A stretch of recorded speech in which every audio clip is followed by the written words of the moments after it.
అధికారంలోకి వచ్చే సంవత్సర కాలం అవుతున్నా ప్రజలకు ఇచ్చిన హామీలని నెరవేర్చకుండా ఈరోజు రెడ్ బుక్ రాజ్యాంగం అంటూ కక్ష సాధింపు చర్యలకు మాత్రమే వాళ్ళు ఏ విధంగా కన్ఫైన్ అవటమే కాకుండా ఈ రాష్ట్రాన్ని దాచుకుంటూ ఇంకా ఈ రాష్ట్రాన్ని అప్పుల్లో ముంచేస్తుంటే ఈ రాష్ట్రాన్ని కాపాడుకోవాలి, ఈ రాష్ట్ర ప్రజలకి అండగా ఉండాల్సిన బాధ్యత ప్రజా పార్టీ అయిన వైఎస్ఆర్ కాంగ్రెస్ పార్టీకి ఉంది. కాబట్టి ప్రజల తరఫున ఈ రోజు ఏదైతే ఈ కూటమి ప్రభుత్వం ప్రజలకి వెన్నుపోటు పొడిచి సంవత్సరం అవుతుందో ఈ జూన్ 4ని వెన్నుపోటు దినంగా మా నాయకుడు జగన్మోహన్ రెడ్డి గారు అనౌన్స్ చేయడమే కాకుండా ఈరోజు రాష్ట్ర వ్యాప్తంగా ప్రజలకి అండగా ర్యాలీలు చేసి అఫీషియల్స్ కి మెమరాండం ఇచ్చి అది ప్రభుత్వానికి అందజేసి వాళ్ళు ఇచ్చిన హామీలని వాళ్ళ మేనిఫెస్టోని నెరవేర్చమని డిమాండ్ చేస్తున్నాం.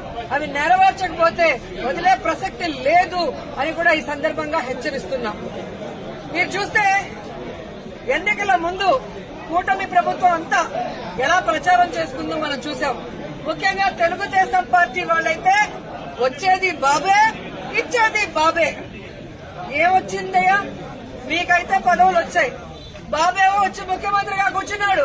కానీ ఈ రాష్ట్ర ప్రజలకు ఏమిచ్చాడు అంటే చేతికి చిప్పిచ్చాడు, మరేమి ఇవ్వలేదనేది రాష్ట్ర ప్రజలు గుర్తించారు. 143 హామీలు ఇచ్చాడు. 143 హామీల్లో విజయరుద్దే విస్తరాకులు కట్టుంది, అనుభవం ఉందని చెప్పుకునే చంద్రబాబు నాయుడు మొదటి 6 అయినా చేశాడా అని నేను అడుగుతున్నాను.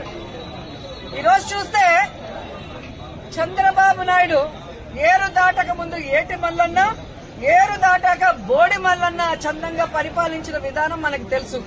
కానీ ఈ రాష్ట్ర ప్రజలు ఎలా నమ్మి మోసపోయారు, అలాగే ఈవీఎంలతో వీళ్ళు ఎలా మ్యానిపులేట్ చేసి ఈరోజు 60,000, 90,000 అంటూ అసలు ప్రజలు ఓట్లేని నాయకులంతా గాల్లో గెలిచిపోయిన గాలిగాళ్లే ఎక్కువగా ఉన్నారు ఈ రాష్ట్రంలో. సో ఈ రోజు నేను ఎందుకు ఇది చెప్తున్నాను అంటే జగన్మోహన్ రెడ్డి గారు ఎన్నికల్లో చెప్పడం జరిగింది, చంద్రబాబు నాయుడు 3 సార్లు ముఖ్యమంత్రి అయినా ఏ రోజు చెప్పిన వాగ్దానాన్ని నెరవేర్చలేదు, పిల్లలిచ్చిన మామనే వెన్నుపోటు పొడిచిన వాడు, జాగ్రత్తగా ఉండండి అని. కానీ ఈవీఎంల దగ్గర మనం ఏం చేయగలం? సో ఈవీఎంలని మ్యానిపులేట్ చేశారు. కొన్ని చోట్ల అమాయకమైన ప్రజలు, రైతులు, మహిళలు కూడా జగన్ గారే ఇచ్చినప్పుడు చంద్రబాబు నాయుడు, లోకేష్, పవన్ కళ్యాణ్ ఇస్తారేమో, పవన్ కళ్యాణ్ చెప్పిన మాటలు నమ్మి చాలా మంది సూపర్ 6 చేస్తామన్న చంద్రబాబు నాయుడు సూపర్ 6 చేశాడా అని అడుగుతున్నాను. అన్నిటికీ వెన్నుపోటు పొడిచింది నిజం కాదా అని అడుగుతున్నా. ఈ రోజు తల్లికి వందనం ఇస్తానన్నాడు, కానీ ఇవ్వకుండా వెన్నుపోటు పొడిచాడు. రైతుకు అన్నదాత ఇస్తా అన్నాడు, ఇవ్వకుండా వెన్నుపోటు పొడిచాడు.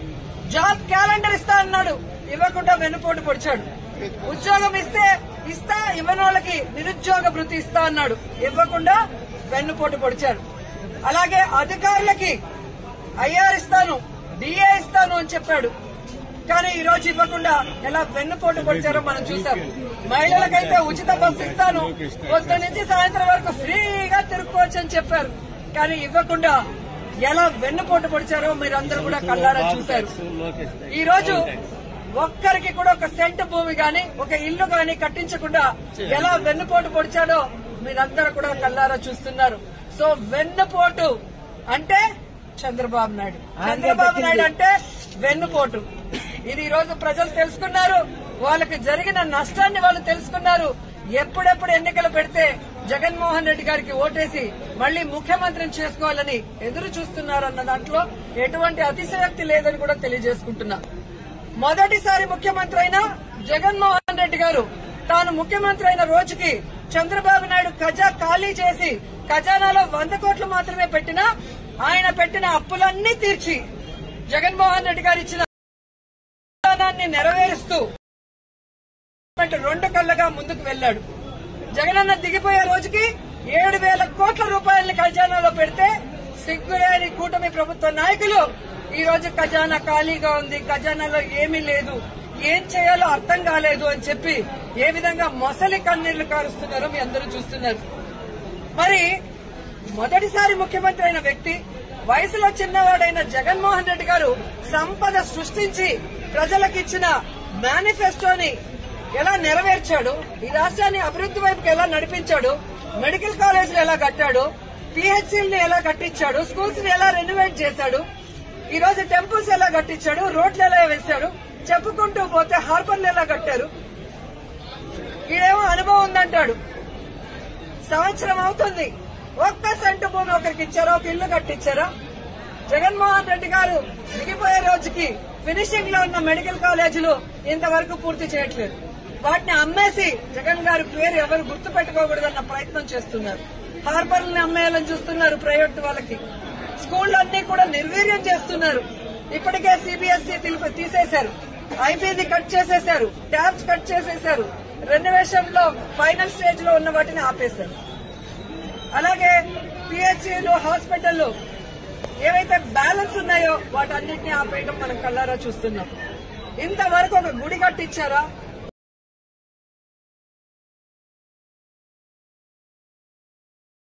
వీళ్ళు సూపర్ 6 ని గాలికి వదిలేసి సూపర్ స్కామ్లు చేసుకుంటూ ముందుకెళ్తున్నారు. ఈ రోజు ఈ రాష్ట్రంలో చూస్తే బెల్ట్ షాపులు, పర్మిట్ రూములు ఇప్పటి ముప్పటిగా ఇచ్చి మద్యంతో ఎలా దోచుకుంటున్నారు. ఖజానా బొక్కబట్టారు. ఈ రోజు కూటమి ప్రభుత్వ జోబీలు మాత్రం ఫిల్ అవుతున్నాయి మద్యంతో.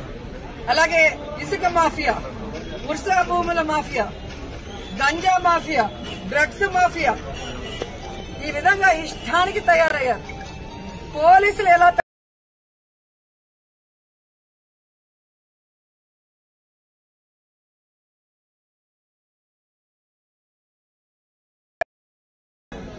ప్రజలకి అందుబాటులో ఉంటూ అన్ని చేసి మంచి పేరు తెచ్చుకున్నారో వాళ్ళందరి మీద లేనిపోని అక్రమ కేసులు పెట్టి వాళ్ళని అరెస్టు చేసి కనీసం ఛార్జ్ షీట్లు కూడా వేయకుండా వాళ్ళ మీద బెయిల్ రాకుండా ఎంత చేయాలో పోలీస్ వ్యవస్థ అంతా కూడా చేస్తుండటం మనమందరం కూడా గమనించాలి.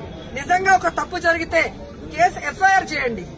ఇమీడియట్ గా 10-15 రోజుల లోపలైనా మినిమం ఆ కేసుల్ని ఛార్జ్ షీట్ వేసి మీరు కోర్టుకి అప్పగిస్తేనే కదా వాళ్ళకి బెయిల్ వస్తుంది.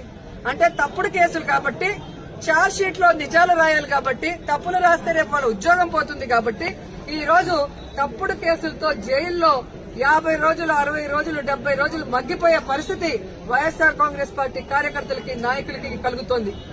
ఎవరైతే ఈ రోజు తప్పుడు కేసులతో జైళ్లకు వెళ్లారో వాళ్ళకి అండగా నిలబడ్డాం. వారందరికీ కూడా ఈ రోజు బెయిల్స్ ఇచ్చాం. ఎవరైతే వాళ్ళ మీద అక్రమ కేసులు పెట్టి ఇబ్బంది పెట్టారో ఆ కూటమి నాయకుల్ని గాని, ఆ అఫీషియల్స్ ని గాని వదిలిపెట్టేది లేదు. మీకు రెడ్ బుక్ రాజ్యాంగం ఉంటే మాకు అంబేద్కర్ గారి రాజ్యాంగం ఉంది. అంబేద్కర్ గారి రాజ్యాంగం ప్రకారం న్యాయబద్దంగా మీ అందరినీ కూడా శిక్షిస్తామని కూడా ఈ సందర్భంగా తెలియజేసుకుంటున్నాం. అలాగే మీరు చూస్తే ఈ రాష్ట్రంలో ఆడవాళ్ల మీద ఏ విధంగా అరాచకాలు, అక్రమాలు, రేపులు, దురదృష్టకరం 3 ఏళ్ల అమ్మాయిని కూడా మొన్న మీరు చూస్తే ప్లీనరీ జరిగే ప్లేస్ లో రేప్ చేసి చంపేసి కంపల్లో వెళ్తే ఏ వంట బాగుంది అని మాట్లాడతారు. ఎంతమంది వచ్చారని మాట్లాడతాడు చంద్రబాబు నాయుడు. ఇచ్చిన సూపర్ 6 కి దిక్కు లేదు. 6 శాసనాలని చెప్పి సిగ్గు లేకుండా మళ్ళీ లోకేష్ గారు అనౌన్స్ చేస్తారు. పవన్ కళ్యాణ్ ఏమో నాకు ప్యాకేజ్ ఇస్తే చాలు, ఎవడెక్టు వచ్చినా నాకెందుకని. రాష్ట్రంలోనే కాదు, పిఠాపురంలో ఆడపిల్లలు రేపైనా పట్టించుకోడు. పిఠాపురంలో ఎస్సీల్ని గ్రామ బహిష్కరణ చేస్తే పట్టించుకోడు. సుగాలి కేసు అన్నారు, ఏమైందో తెలియదు. 30,000 మంది మాయమయ్యారన్నారు. మరి ఆ రోజు ఇంటెలిజెన్స్ వ్యవస్థ నీకు చెప్తే ఈ రోజు కూటమి ప్రభుత్వంలో ఉన్న నీకు ఇంటెలిజెన్స్ చెప్పదా 30,000 మంది ఎక్కడున్నారు?